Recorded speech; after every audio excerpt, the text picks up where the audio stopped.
Morning. मुलांनो, आता आपण पुढचा साऊंड शिकणार आहोत. पुढचा साऊंड आहे ए सेज ऍ.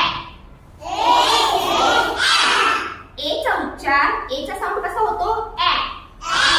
आता पहा, A for ant. A for ant. A for ant. A for ant. A for axe. A for axe. A for axe. A for axe. A for ankle. A for ankle. A for ankle. A for ankle. A for apple. A for apple. A for apple. A for Apple.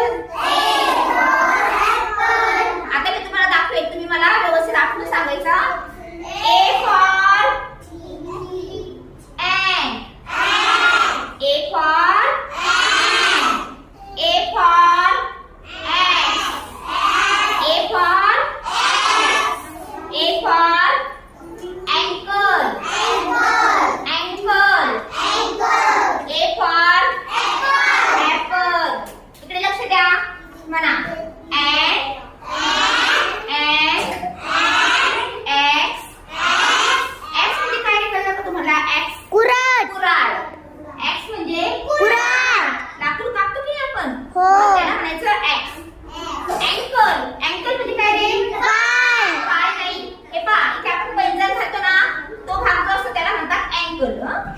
आणि A for apple तर सगळ्यांना माहिती आहे. नवीन शब्द कोणते आले इथे? नवीन शब्द आले